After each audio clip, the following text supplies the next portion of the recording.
сега? Здравейте, хора! Ние с баба ще ходим на Sunday Habit. И той се го примести, както ви казах в едно видео. Казах ви, мисля. В мола се примести в нашия мол, в Бургас. И ще го посетим. И ще сменяме явно два мола. Два рейса. Сменяме. Сега сме на B2. Ще трябва да сме с девятка след малко. И след малко пак ще ви се обадя, като сме на другия рейс. Чао!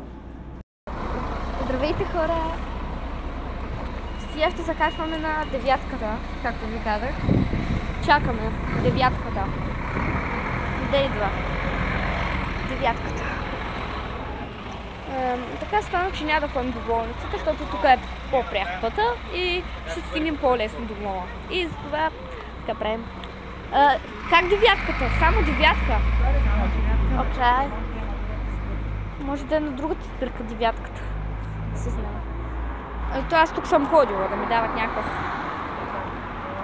подарък. Ами, отиваме на другата спирка, защото мислим, че там е девятката. Не сме сигурни обаче. Ето, някой го познава това място. Намала. Девятката идва. Мале, девятката. Минавайте тук и спира. Не знам, аз чакам девятка и затова погледам девятката. Мале, девятката. Да, видях, че само 18 минути.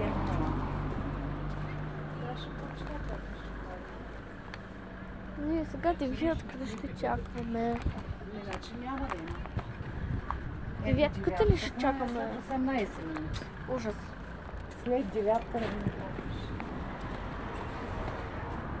18 минути. Аз какво ще правя през тези 18 минути и аз не знам.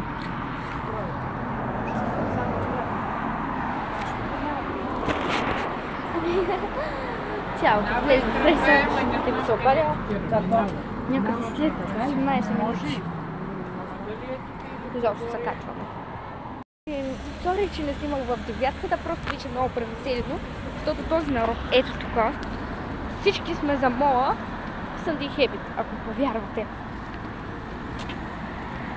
И затова не можа да снимам.